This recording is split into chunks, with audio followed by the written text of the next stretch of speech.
मां भारती की वंदना करने वाली राजस्थान की धरती को आज पहली वंदे भारत ट्रेन मिल रही है।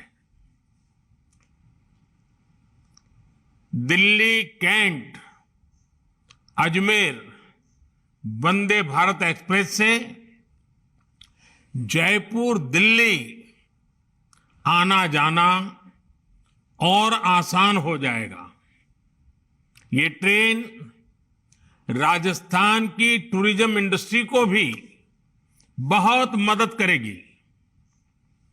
तीर्थराज पुष्कर हो या फिर अजमेर शरीफ, आस्था के ऐसे महत्वपूर्ण स्थलों तक पहुंचने में भी अब श्रद्धालुओं को ज्यादा आसानी होगी। भाइयों और बहनों, बीते 2 महीनों में ये 6ठी वंदे भारत एक्सप्रेस है जिसे हरी झंडी दिखाने का मुझे सौभाग्य मिला है। मुंबई सोलापुर वंदे भारत एक्सप्रेस, मुंबई शिरडी वंदे भारत एक्सप्रेस, रानी Kamlapati Hazrat Nizamuddin Vande Bharat express, Secunderabad Tirupati Vande Bharat express, Chennai Coimbatore Vande Bharat express और अब ये जयपुर दिल्ली वंदे भारत एक्सप्रेस आज शुरू हो रही है। जब से ये आधुनिक ट्रेनें शुरू हुई हैं, तब से करीब करीब 60 लाख लोग इन ट्रेनों में सफर कर चुके हैं। तेज रफ्तार वंदे भारत की सबसे बड़ी विशेषता है कि ये लोगों का समय बचा रही है।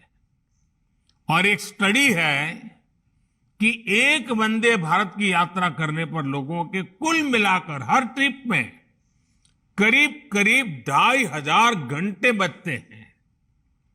यात्रा में बचने वाले ये 2500 घंटे लोगों को अन्य कार्यों के लिए उपलब्ध हो रहे हैं। मैन्युफैक्चरिंग कौशल से लेकर सुरक्षा गारंटी तक, तेज रफ्तार से लेकर खूबसूरत डिजाइन तक, वंदे भारत तमाम खूबियों से संपन्न है। इन्हीं सब खूबियों को देखते हुए आज देश भर में वंदे भारत ट्रेन का गौरवगान हो रहा है। वंदे भारत ने एक तरह से कई नई शुरुआत की है।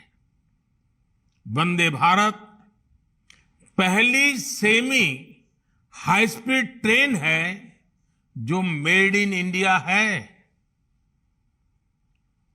वंदे भारत पहली ऐसी ट्रेन है जो इतनी कॉम्पैक्ट और एफिशिएंट है। वंदे भारत पहली ट्रेन है जो स्वदेशी सेफ्टी सिस्टम कवच के अनुकूल है।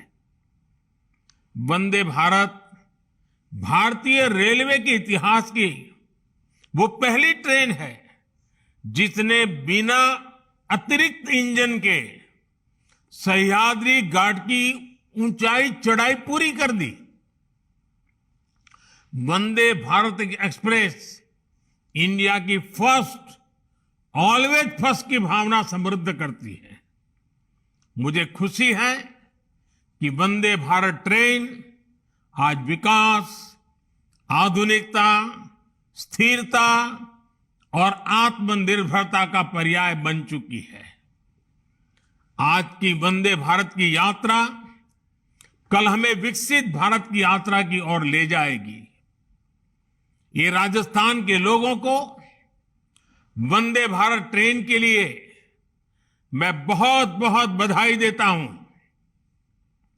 साथियों, हमारा देश का दुर्भाग्य रहा कि रेलवे जैसी महत्वपूर्ण व्यवस्था जो सामान्य मानवी के जीवन का इतना बड़ा हिस्सा है, उसे भी राजनीति का अखाड़ा बना दिया गया था। आजादी के बाद भी भारत को एक बड़ा रेलवे नेटवर्क मिला था, लेकिन रेलवे के आधुनिकीकरण पर हमेशा राजनीतिक स्वार्थ हावी रहा। राजनीतिक स्वार्थ को देखकर तब यह तय किया जाता था कि कौन रेल मंत्री बनेगा, कौन नहीं बनेगा। राजनीतिक स्वार्थ ही तय करता था कि कौन सी ट्रेन किस स्टेशन पर चलेगी। राजनीतिक स्वार्थ ने ही बजट में ऐसी ऐसी ट्रेनों की घोषणा करवाई जो कभी चली ही नहीं। हालत ये थी कि रेलवे की भर्तियों में राजनीति होती थी, बड़े पैमाने पर भ्रष्टाचार होता था। हालत ये थी कि गरीब लोगों की जमीन छीनकर उन्हें रेलवे में नौकरी का झांसा दिया गया। देश में मौजूद हजारों मानव रहित क्रॉसिंग को भी अपने ही हाल पर छोड़ दिया गया था। रेलवे की सुरक्षा, रेलवे की स्वच्छता, रेलवे प्लेटफॉर्म की स्वच्छता, सब कुछ नजरअंदाज कर दिया गया था। इन सारी परिस्थितियों में बदलाव 2014 के बाद से आना शुरू हुआ है, जब देश के लोगों ने स्थिर सरकार बनवाई, जब देश के लोगों ने पूर्ण बहुमत वाली सरकार बनवाई, जब सरकार पर राजनीतिक सौदेबाजी का दबाव हटा, तो रेलवे ने भी चैन की सांस ली और नई ऊंचाई पाने के लिए दौड़ पड़ी। आज हर भारतवासी भारतीय रेल का कायाकल्प होते देखकर गर्व से भरा हुआ है। भाइयों और बहनों, राजस्थान के लोगों ने हमेशा हम सभी को अपना भरपूर आशीर्वाद दिया है। शूरवीरों की इस धरती को आज हमारी सरकार नई संभावनाओं और नए अवसरों की धरती भी बना रही है। राजस्थान देश के टॉप टूरिस्ट डेस्टिनेशन में एक है। ये बहुत जरूरी है कि राजस्थान आने वाले सैलानियों का समय बचे, उन्हें ज्यादा से ज्यादा सुविधा मिले। इसमें बहुत बड़ी भूमिका कनेक्टिविटी की है। राजस्थान की कनेक्टिविटी को लेकर जो काम बीते वर्षों में केंद्र सरकार ने किया है, वह वाकई स्वीकार करना होगा, यह काम अभूतपूर्व हुआ है। फरवरी में ही मुझे दिल्ली मुंबई एक्सप्रेसवे के दिल्ली दौसा लालसोट हिस्से के लोकार्पण के लिए दौसा आने का मौका मिला था। इस एक्सप्रेसवे से दौसा के साथ ही अलवर, भरतपुर, सवाई माधोपुर, टोंक, बूंदी और कोटा जिलों के लोगों को बहुत लाभ होगा। केंद्र सरकार राजस्थान के सीमावर्ती क्षेत्रों में भी लगभग 1400 किलोमीटर सड़कों पर काम कर रही है। अभी करीब 1000 किलोमीटर की सड़कें राजस्थान में और बनाने का प्रस्ताव है। साथियों, हमारी सरकार रोड के साथ ही राजस्थान में रेल कनेक्टिविटी को भी सर्वोच्च प्राथमिकता दे रही है।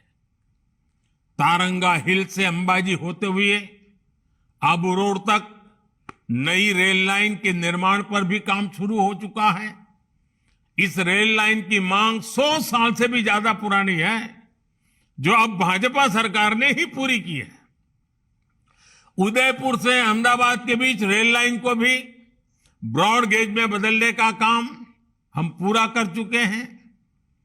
इससे मेवाड़ क्षेत्र गुजरात सहित देश के अन्य भागों से बड़ी लाइन से कनेक्ट हो गया है।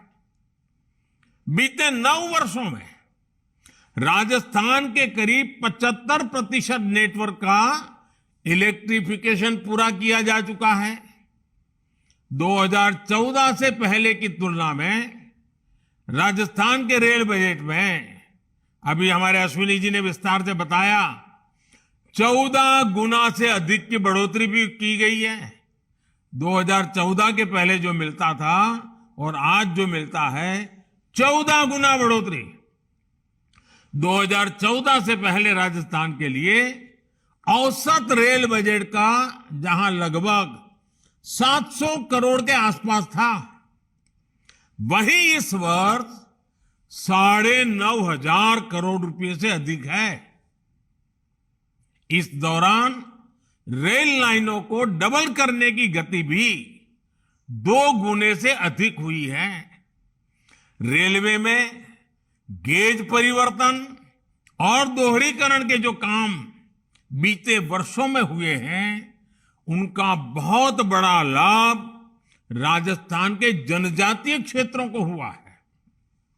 डूंगरपुर, उदयपुर, चित्तौड़गढ़, पाली और सिरोही जिलों में रेल सुविधाओं का विस्तार हुआ है। रेलवे लाइनों के साथ साथ राजस्थान के रेलवे स्टेशनों का भी कायाकल्प किया जा रहा है। राजस्थान के दर्जनों स्टेशनों को अमृत भारत स्टेशन योजना के तहत विकसित किया जा रहा है। साथियों, टूरिस्ट की सहूलियत को ध्यान में रखते हुए सरकार अलग अलग तरह की सर्किट ट्रेनों का भी संचालन कर रही है। भारत गौरव सर्किट ट्रेन अब तक 70 से ज्यादा ट्रिप्स लगा चुकी है। इन ट्रेनों में 15,000 से ज्यादा यात्री सफर कर चुके हैं। अयोध्या, काशी या फिर दक्षिण के क्षेत्रों के दर्शन हो, द्वारिका जी के दर्शन हो, सिख समाज हमारे गुरुओं के तीर्थ स्थल हो, ऐसे अनेक स्थानों के लिए भारत गौरव सर्किट ट्रेनें आज चलाई जा रही है। हम अक्सर सोशल मीडिया पर देखते हैं कि इन यात्रियों से कितना अच्छा फीडबैक मिल रहा है, इन ट्रेनों को कितनी सराहना मिल रही है। ये ट्रेनें एक भारत श्रेष्ठ भारत की भावना को भी निरंतर सशक्त कर रही है। साथियों, भारतीय रेलवे ने बीते वर्षों में एक और प्रयास किया है, जिसने राजस्थान के स्थानीय उत्पादों को भी देश भर में पहुंचाने में मदद की है। ये है वन स्टेशन वन प्रोडक्ट अभियान। भारतीय रेल ने राजस्थान में लगभग 70 one station one product stall लगाए हैं। इन स्टॉल्स में जयपुरी रजाइयां, सांगानेरी ब्लॉक प्रिंट की चादरें, गुलाब से बने उत्पाद, दूसरे हस्तशिल्प की जमकर बिक्री हो रही है। यानी राजस्थान के छोटे किसानों, कारीगरों, हस्तशिल्पियों को बाजार तक पहुंचने का ये नया माध्यम मिल गया है। ये विकास में सबकी भागीदारी यानी सबका विकास का प्रयास है। जब रेल जैसा कनेक्टिविटी का इंफ्रास्ट्रक्चर सशक्त होता है तो देश सशक्त होता है। इससे देश के सामान्य नागरिक को लाभ होता है, देश के गरीब और मध्यम वर्ग को लाभ होता है। मुझे विश्वास है कि आधुनिक वंदे भारत ट्रेन राजस्थान के विकास को गति देने में अहम भूमिका निभाएगी। और मुझे गहलोत जी का विशेष रूप से मैं आभार व्यक्त करता हूं कि इन दिनों वो राजनीतिक आपाधापी में उनका अनेक संकटों से वो गुजर रहे हैं, उसके बावजूद भी विकास के काम के लिए समय निकाल करके आए, रेलवे कार्यक्रम में हिस्सा लिया।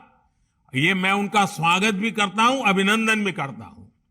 और मैं गहलोत जी को कहना चाहता हूं, गहलोत जी आपके तो दो दो हाथ में लड्डू है।